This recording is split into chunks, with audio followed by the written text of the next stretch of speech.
عسکر خان آپ کا نہ صرف بھائی تھا، ایک وکیل تھا. آپ کیا سمجھتے ہیں کہ اب وہ اس دنیا میں نہیں رہے ہیں، ان کے بچے ہیں، نہ صرف عسکر خان کے بلکہ ان کے ساتھ بہت سارے وکیل شہید ہوئے ثانیہ میں. کتنا دردناک واقعہ تھا یہ.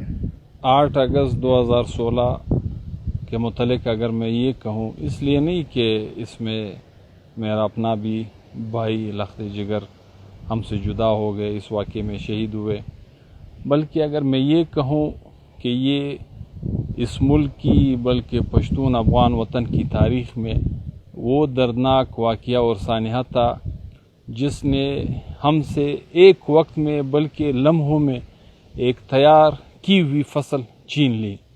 یہ سب کے سب ہمارے وہ وکلا تھے جو اس وقت سارے کے سارے لین میں کھڑے، کوئی کل کا سیشن جج بنانے جا رہا تھا، کوئی ہائی کورٹ کی جج کے لیے لین میں کھڑا تھا، اور تقریباً اکثر و بیشتر تو اس لاٹ میں سپریم کورٹ کے لائسنس ہولڈرز وکیل تھے.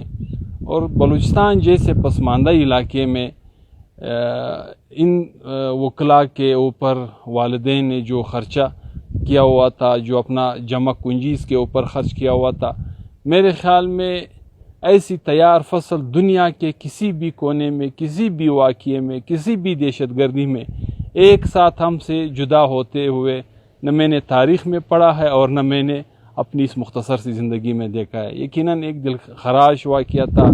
سارے کے سارے تعلیمی یافتہ، سارے کے سارے اس مٹی سے تعلق رکھنے والے، اس کے غم و خوشی میں ہر وقت ہر لحاظ سے شریک ہونے والے ہمارے بھائی وکلا تھے. بلکہ میں اگر یہ کہوں کہ 8 اگست کو جب یہ واقعہ ہوا تو 9 اگست پورا بلوچستان تدفین میں لگا ہوا تھا.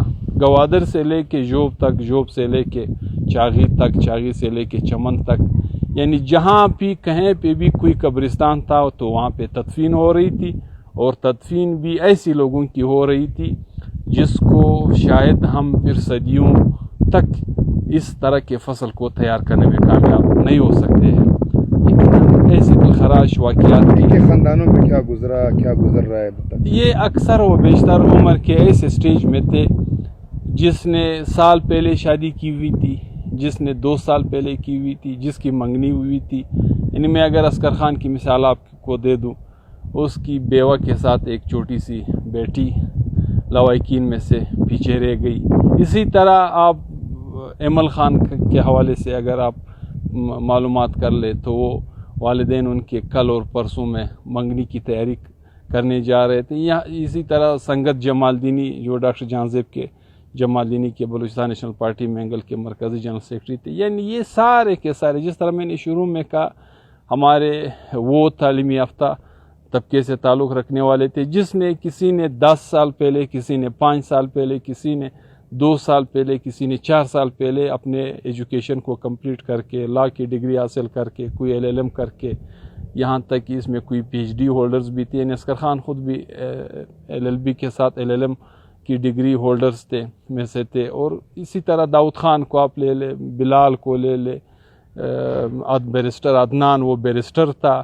اسی طرح خیر شاہ کے متعلق ہم نے یہ سنا ہے کہ اگلے دن اس کو اٹارنی جنرل کا عہدہ ملنا تھا، بلکہ فائل اس کی فائنل ہو چکی تھی، بس صرف اس کے نوٹیفیکیشن ہونا باقی تھا. تو یہ سارے کے سارے وہ تھے جن کے یا تو کسی کے ہاں 1-2 بچے لوائکین میں سے رہ گئے، کسی کے ہاں بس صرف بیوہ رہ گئی ہے.